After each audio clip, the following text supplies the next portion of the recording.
Vamos abrir a palavra de Deus mais uma vez, irmãos, agora em Marcos capítulo 4. E leremos os versículos 21 a 25. Evangelho de Marcos, capítulo 4, versículos 21 a 25.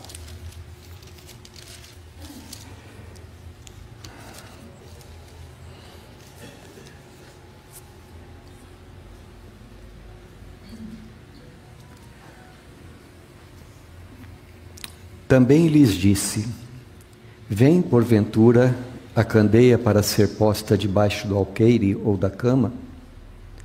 Não vem antes para ser colocada no velador? Pois nada há ou nada está oculto, senão para ser manifesto. E nada se faz escondido, senão para ser revelado. Se alguém tem ouvidos para ouvir, ouça. Então lhes disse: atentai no que ouvis. Com a medida com que tiverdes medido, vos medirão também, e ainda se vos acrescentará. Pois ao que tem se lhe dará, e ao que não tem, até o que tem lhe será tirado. Até aqui, meus irmãos. Que o Senhor, nosso Deus, nos ensine, ilumine nossas mentes e corações e produza em nós o querer e o realizar da sua vontade. As palavras de Jesus aqui, a princípio elas podem parecer um tanto difíceis de serem entendidas. Isto porque Jesus, nos evangelhos, ele não fala estas coisas somente aqui, mas também em vários outros lugares e em contextos um pouco diferentes. Nós, se Deus assim conceder, veremos no nosso estudo de hoje esses outros lugares onde Jesus fala a respeito. Mas, ao mesmo tempo em que nos parecem difíceis, quando nós olhamos para o contexto em que esses ensinamentos são colocados aqui, nós percebemos que a aplicação que Jesus faz, mais uma vez, dessas palavras, está bem de acordo com a lógica daquilo que ele está ensinando. Jesus aqui, nos primeiros versículos de Marcos, capítulo 4, na realidade até o versículo de número 34, ele traz para nós algumas parábolas nas quais ele explica a respeito do reino de Deus. E por reino de Deus nós estamos falando da presença de Jesus entre nós na sua primeira vinda, a sua mensagem de salvação, as coisas maravilhosas que ele realizou, que ele ensinou. Estamos falando que quando Jesus veio, já na sua primeira vinda, ele nos libertou do império das trevas e nos transportou para o reino do Filho, do amor de Deus. É claro que não é somente isto que é reino de Deus. As parábolas seguintes vão nos contar mais coisas. Mas, em resumo, o que nós estamos falando, quando usamos a expressão reino de Deus, estamos falando de tudo aquilo que se refere à esfera da nossa salvação. Tanto a nossa esfera de salvação individual, quanto da salvação dos eleitos de Deus de todos os tempos. Agora, aqui então, quando o Senhor Jesus, depois que ele fala a parábola do semeador, ele muda um pouco de figura. Depois ele vai voltar a falar do reino de Deus como uma sementinha que cresce, que se espalha. Mas aqui ele muda um pouco de figura, comparando o reino de Deus, as coisas de Deus, com uma candeia. Mas a gente percebe que existe uma ligação entre as coisas que ele falou antes, o que ele está falando agora e o que vem depois, porque existem certas frases que conectam tudo. Então, por exemplo, veja no versículo de número 9, quando Jesus termina a parábola do semeador. Ele diz assim: quem tem ouvidos para ouvir, ouça. Depois que ele conclui, olha, Prestem atenção, você tem ouvidos, presta atenção naquilo que eu falei. Aí Jesus, então ele muda de figura, agora, no versículo de número 21, ele fala de uma candeia, mas no versículo de número 23, ele fala a mesma coisa outra vez. Ele diz assim: quem tem ouvidos, ou se alguém tem ouvidos para ouvir, ouça. É uma sequência de pensamento aqui, é uma sequência lógica que Jesus está desenvolvendo. Então, hoje, meus irmãos, nós vamos nos concentrar nessas palavras de Jesus, nos versículos 21 a 25, aqui do nosso texto, e considerar a metáfora que ele está usando para nos ensinar sobre o reino de Deus. A primeira coisa que nós vamos destacar é que, segundo o ensino de Jesus, o reino de Deus é como se fosse uma candeia, uma lamparina. E Jesus fala assim: olha, uma candeia ninguém coloca debaixo da cama, ninguém coloca debaixo de um vaso com a boca virada para baixo, porque senão ela não vai cumprir a função dela. Mas quando nós usamos uma candeia, nós a colocamos no velador, que era assim algo que ficava na parede, né, das casas antigas. Nós colocamos no velador para que ali ela possa iluminar a todos os que estão na casa. O que Jesus ele está querendo dizer com isto?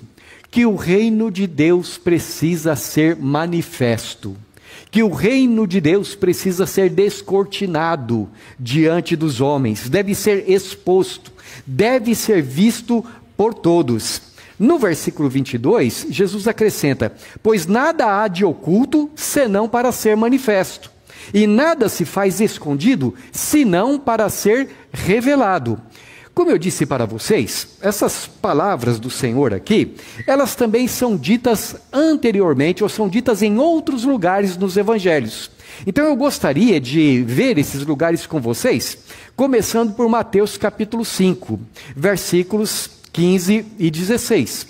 Aquela passagem famosa do Sermão do Monte. O Senhor Jesus, em Mateus capítulo 5, versículos 15 e 16... deixa eu abrir na minha Bíblia também para ler melhor para os irmãos. Capítulo 5, versículos 15 e 16. Diz assim, vamos começar desde o versículo 14. Vós sois a luz do mundo. Não se pode esconder a cidade edificada sobre um monte, nem se esconde uma candeia para colocá-la debaixo do alqueire, mas no velador, e alumia a todos os que se encontram na casa. Assim brilhe também a vossa luz diante dos homens, para que vejam as vossas boas obras e glorifiquem o vosso Pai que está nos céus. Em outro lugar, no Evangelho de João, o Senhor Jesus diz assim: eu sou a luz do mundo. Aquele que me segue não anda em trevas, mas verá a luz da vida. Nós podemos dizer, então, em primeiro lugar, que Jesus é a luz. Mas isso também traz à nossa mente aquilo que diz o Salmo 119. Lâmpada para os meus pés é a tua palavra, luz para o meu caminho. Jesus é a palavra encarnada de Deus. A Bíblia é a palavra escrita de Deus. Os dois se complementam. Nós não podemos conhecer Jesus sem a Bíblia, e Jesus nos leva também à Bíblia. Agora, no texto que nós temos aqui diante de nós, Jesus diz para os seus seguidores: vocês são a luz do mundo. Não é que nós tenhamos luz própria, é claro, mas o fato de que Jesus habita em nós, e sendo Jesus a luz que ilumina este mundo, nós devemos ser um reflexo da luz do Senhor neste mundo, né? Então por isso que Jesus diz assim: olha, façam com que a luz de vocês brilhe através das obras de vocês, das boas obras de vocês, para que as pessoas do mundo, vendo isto, glorifiquem ao Pai que está nos céus. Então, à medida em que nós brilhamos, por assim dizer, para usar as palavras de Jesus, o nome de Deus é exaltado, o nome de Deus é honrado. Em outras palavras, através das suas obras, através do seu comportamento, das suas atitudes, das coisas que você fala, através dessas coisas todas, aquilo que está oculto aos olhos dos homens deve ser manifestado. Então, voltando aqui no texto de Marcos, Jesus diz assim: nada há oculto que não deva ser declarado, nada se faz escondido, senão para ser revelado. Mais uma vez, essas palavras de Jesus aqui, elas também são usadas em outros lugares. Eu quero ler com vocês agora Lucas capítulo 12. E esse texto nos ajuda a entender ainda mais as palavras de Jesus. Marcos capítulo 12, primeiro versículo até o versículo 3. Na verdade, a segunda parte do versículo 1, a parte B do versículo 1, Lucas capítulo 12, até o versículo 3. Jesus diz assim: acautelai-vos do fermento dos fariseus, que é a hipocrisia. Nada há encoberto que não venha a ser revelado, e oculto que não venha a ser conhecido. Porque tudo o que dissestes às escuras será ouvido em plena luz, e o que dissestes aos ouvidos no interior da casa será proclamado dos eirados. Neste texto, a gente percebe claramente, né, o Senhor Jesus está falando contra a hipocrisia dos fariseus. E ele diz assim para os discípulos dele: tomem cuidado com a hipocrisia deles, dos fariseus. Em outras palavras, preste atenção em vocês mesmos. Tomem cuidado da própria vida espiritual de vocês, para que vocês não sejam influenciados pelas pessoas hipócritas. Por quê? O que é uma pessoa hipócrita, né, dentro do contexto dos evangelhos? É aquela pessoa que faz as coisas escondidas e mostra outra coisa. É uma pessoa que tem aparência apenas de religião. Então Jesus fala: tome cuidado para que isso não venha tomar a conta do coração de vocês, do comportamento de vocês. E acrescenta o porquê. É porque um dia a hipocrisia vai ser revelada. Tudo aquilo que é dito escondido vai acabar sendo falado em público. Tudo aquilo que não é revelado vai acabar se manifestando. Então Jesus aqui, ele usa essas mesmas palavras para dar um princípio geral aqui para a gente. Nada que existe nesse mundo deixará de ser conhecido. Agora, nós não devemos pensar, meus irmãos, naturalmente, que isso seja algo ruim para os crentes. O fato de que as coisas todas vêm às claras. Ao contrário, o crente se sente fortalecido com isso. Ele se sente motivado cada vez mais a viver uma vida reta diante de Deus. Por isso, em outro lugar, Jesus mais uma vez usa essa mesma frase, só que agora num contexto diferente. Mateus capítulo 10, nós vamos ler dos versículos 25 até o versículo de número 27. É um momento em que o Senhor Jesus está encorajando os discípulos dele, diante do fato de que muitos perseguem os crentes em Jesus, né? Então ele diz assim, Mateus 10, de 25 a 27. Basta ao discípulo ser como seu mestre, e ao servo como seu senhor. Se chamaram Belzebu ao dono da casa, quanto mais a seus domésticos. Portanto, não os temais, pois nada há encoberto que não venha a ser revelado, nem oculto que não venha a ser conhecido. O que vos digo às escuras, dizei-o à plena luz, e o que se vos diz ao ouvido, proclamai-o dos eirados. Mais uma vez, você veja, a situação é diferente, mas o princípio é o mesmo. E ele está dizendo aqui para os seus discípulos, para os crentes: não tenham medo da perseguição dos homens. Se chamaram a mim de Belzebu, se chamaram Belzebu o dono da casa, e imagina os demais, o que vão fazer com eles. Mas Jesus continua dizendo: um dia tudo vai ficar claro, um dia tudo vai ser revelado. Então não tenham medo. O que eu digo para vocês aqui, digam em todos os lugares, proclamem em todos os lugares.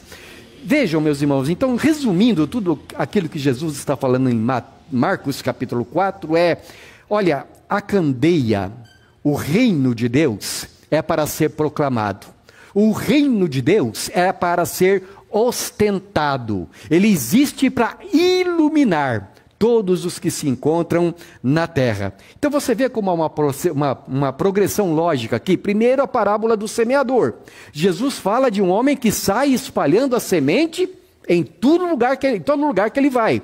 Agora ele usa a figura da luz. Se você acende uma luz, essa luz está no lugar certo, essa luz irá iluminar todos que estão em volta.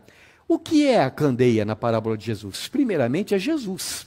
Jesus é a luz do mundo. Em segundo lugar, são aqueles que seguem a Jesus. São os portadores de Jesus no coração.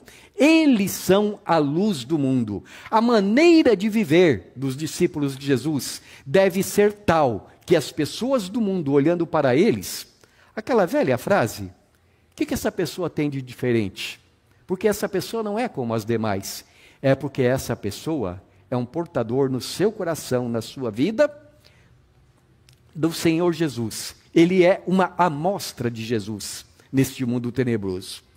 Mas aí o Senhor Jesus, logo em seguida, ele pronuncia 2 ditados que vêm reforçar a figura ou a metáfora de uma candeia. E, mais uma vez, a gente nota uma certa progressão lógica aqui. Versículos 23 e 24, Jesus diz assim: se alguém tem ouvidos para ouvir, ouça. Então lhes disse: atentai no que ouvis. Com a medida com que tiverdes medido, vos medirão também, e ainda se vos acrescentará. O sentido é, você tem ouvidos? Se você tem ouvidos, preste atenção no que eu estou falando. Com a medida, a palavra grega, é de onde vem a nossa palavra metro, com a medida que você medir, você será medido também. E aquele que tem, e aí vos medirão, e ainda vos acrescentará. O que Jesus quer dizer com isso? Novamente, para nós entendermos esse texto, os outros textos onde Jesus fala essas mesmas coisas, podem nos ajudar bastante. Em 2 aplicações diferentes desta verdade, Jesus usa essa mesma verdade. A primeira aplicação que eu quero citar, que Jesus faz nos evangelhos, está em Mateus capítulo 7, versículos 1 e 2.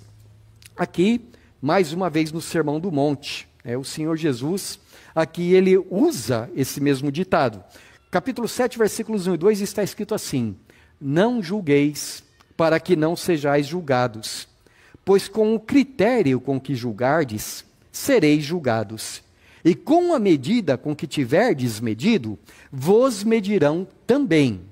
Veja, a palavra julgar, que é usada aqui pelo Senhor Jesus, ela tem na Escritura Sagrada tanto um sentido positivo, isto é, um julgamento ou julgamentos que nós devemos fazer, quanto também tem um sentido negativo, julgamentos que nós não devemos fazer. Quando nós olhamos aqui no texto que Jesus continua a ensinar, ele diz, por exemplo, que nós devemos dizer não aos falsos profetas. Acautelai-vos dos falsos profetas, que se vos apresentam como ovelhas, mas que são lobos por dentro, né? Ora, para você tomar cuidado com os falsos profetas, o que você precisa fazer? Julgar. A palavra julgar aqui nesse sentido tem o sentido de discernir, analisar, pesar as coisas e ver se aquilo é falso ou se é verdadeiro. Então Jesus diz que nós não podemos acreditar em qualquer pessoa que se diga um profeta de Deus, mas temos que avaliar se aquilo que ela está falando é real, é bíblico, está correto.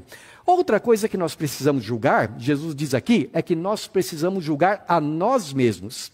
Jesus diz assim, olha, tira a trave que está no teu olho, para que depois você possa ajudar outras pessoas com seus pecados também. Ora, eu preciso então estar avaliando a minha vida espiritual, eu preciso estar analisando, cuidando, tratando com os meus próprios pecados, me afastando dos meus próprios pecados. Senão, diz Jesus, o que adianta você querer tirar o cisco do olho do teu irmão, tendo uma trave no seu, não é? Então, ele diz aqui, tome cuidado. Mas, ao mesmo tempo, Jesus diz que há um certo sentido em que nós não devemos julgar. E por que nós não devemos julgar? Porque da mesma maneira como nós medirmos, seremos medidos também. E qual o sentido de não julgar aqui? Significa não condenar. Não significa que você é cego para os erros dos outros, mas é que nós, seres humanos, não temos o direito, a autoridade de condenar qualquer pessoa por causa dos seus pecados. Aliás, naquele dia lá do juízo final, quando Jesus for nos julgar, eu quero que o critério seja misericórdia. Porque se depender da minha própria luz, da minha própria santidade, é claro que eu estaria perdido. Ora, se, como diz Tiago, você quer ser julgado com misericórdia naquele dia, então ande em misericórdia também. Então Jesus diz aqui, ele traz esse princípio para nós. E eu quero fixar nessas palavras: com a medida com que tiverdes medido, vos medirão também. Porque essas mesmas palavras, Jesus também vai usar em outro lugar. Lucas capítulo 6, para depois nós juntarmos tudo. Lucas capítulo de número 6, versículos 35 a 38. Jesus diz assim: amai, porém, os vossos inimigos, fazei o bem e emprestai, sem esperar nenhuma paga. Será grande o vosso galardão, e sereis filhos do Altíssimo, pois ele é benigno até para com os ingratos e maus. Sede misericordiosos, como também é misericordioso vosso Pai. Não julgueis, e não sereis julgados. Não condeneis, e não sereis condenados. Perdoai, e sereis perdoados. Dai, e dar-se-vos-á. Boa medida, recalcada, sacudida, transbordante, generosamente vos darão, porque com a medida com que tiverdes medido, vos medirão também. Você percebe? Lá no texto de Mateus capítulo 7, Jesus está dizendo assim, olha, não faça o mal para os outros, porque se você fizer o mal, com a mesma medida com que você medir, você será medido também. Aqui Jesus não está falando apenas não faça o mal. Jesus está dizendo, seja abundantemente bondoso, ame os seus inimigos, empreste sem esperar nada de volta, faça o bem, é o que ele quer dizer, sem esperar o troco, sem esperar que estejam retribuindo para você. Seja misericordioso, perdoai, ele diz, dai e dar-se-vos-á. E aí então ele diz como é que funciona isso? Boa medida, recalcada, sacudida, generosamente vos darão. Você tem ideia do que é assim uma boa medida? Transbordante?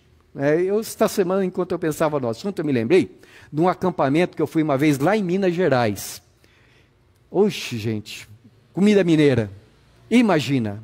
Agora, quando a gente chegava ali, que as irmãs iam servir a gente saía com o prato derramando, né, transbordando. Aí a gente se acabava, né, na hora do almoço. Essa é a ideia do que o Senhor Jesus está falando aqui. Ele diz assim, olha, ele não diz assim, com a medida com que você medir, você vai receber. Não, você vai ser medido, mas você vai receber muito mais, generosamente, transbordante.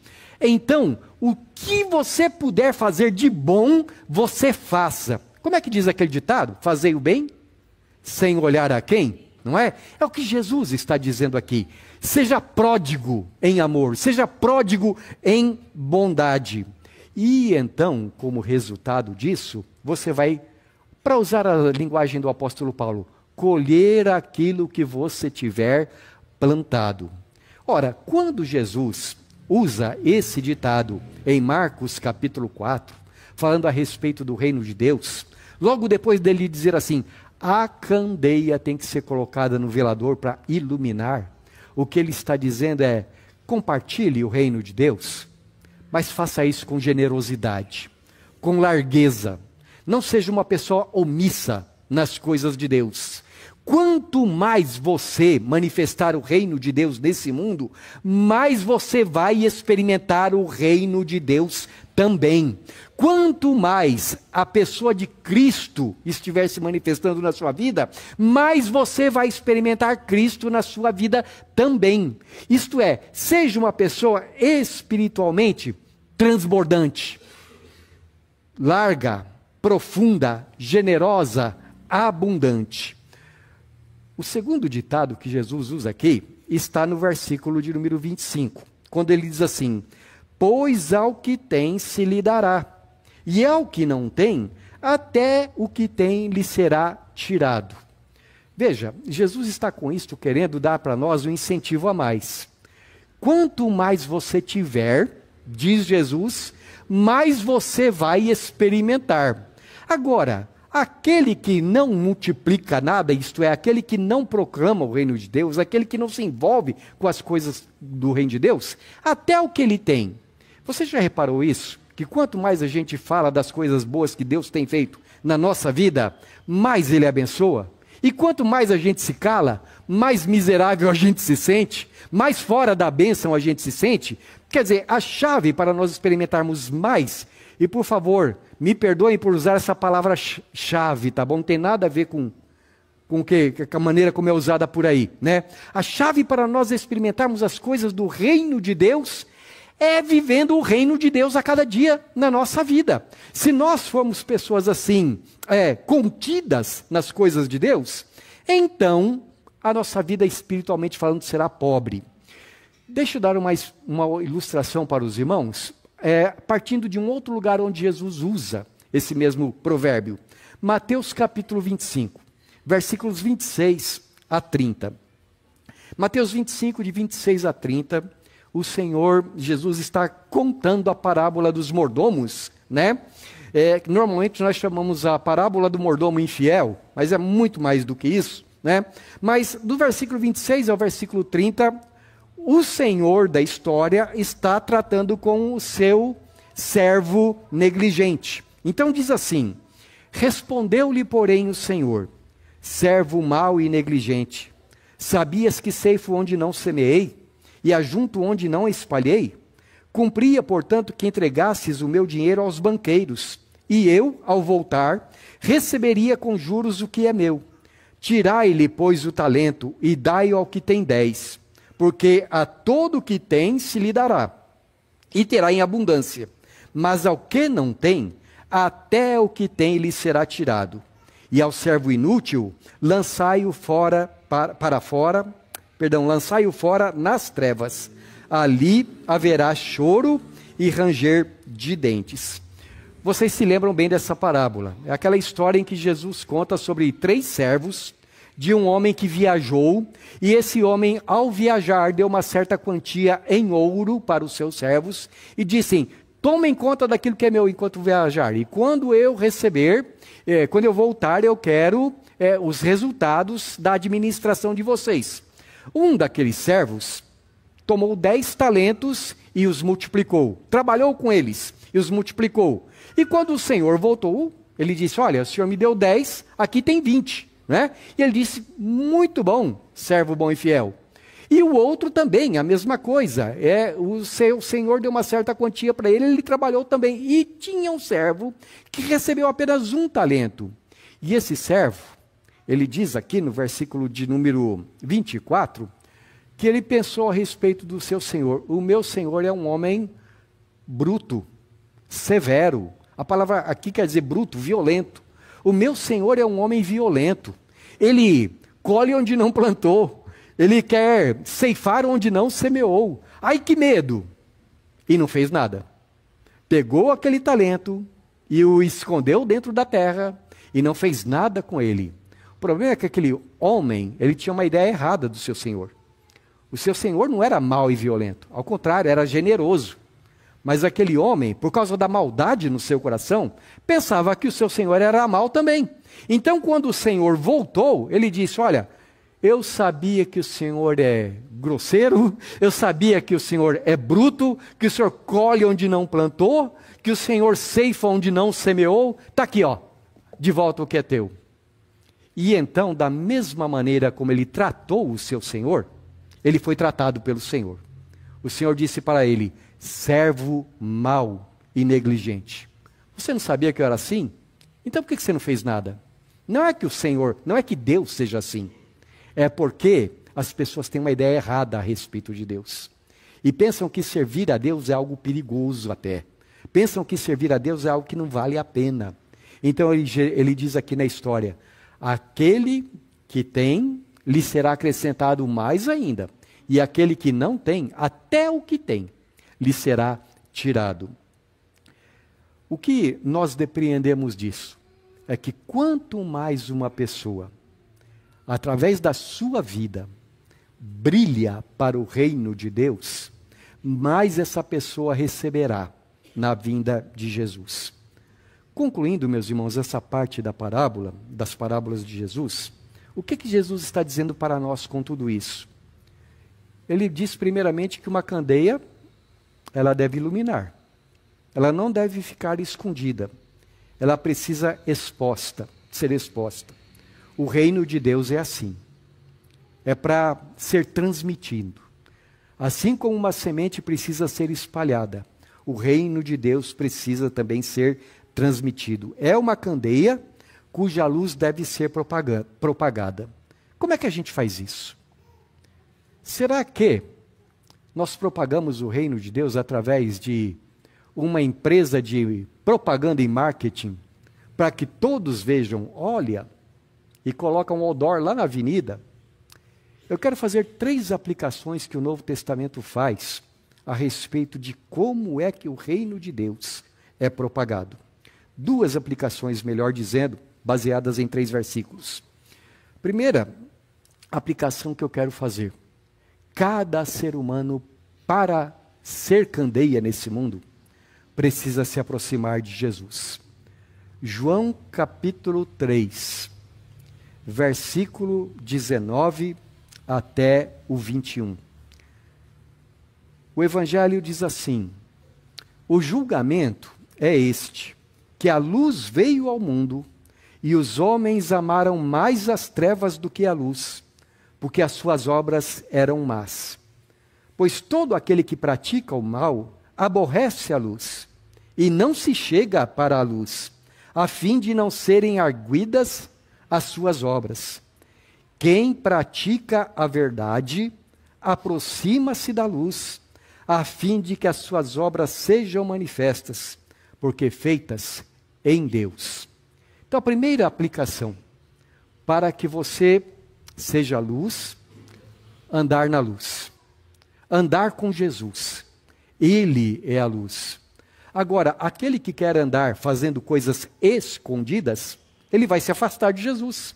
Ele não quer que as suas obras sejam manifestas. Então, aproxime-se de Jesus a cada dia.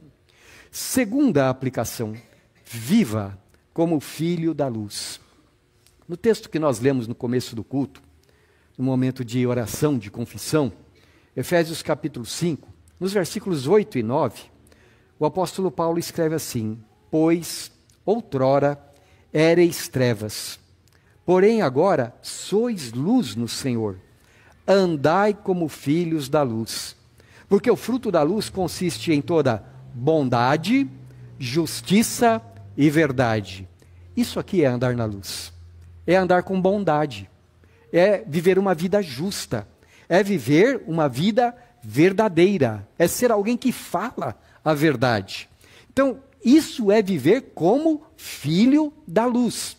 Outro texto onde o apóstolo Paulo fala a respeito disto, está lá em Filipenses, capítulo 2, versículos 14 e 15, onde ele escreve assim: fazei tudo sem murmurações nem contendas, para que vos torneis irrepreensíveis e sinceros, filhos de Deus inculpáveis, no meio de uma geração pervertida e corrupta, na qual resplandeceis como luzeiros no mundo.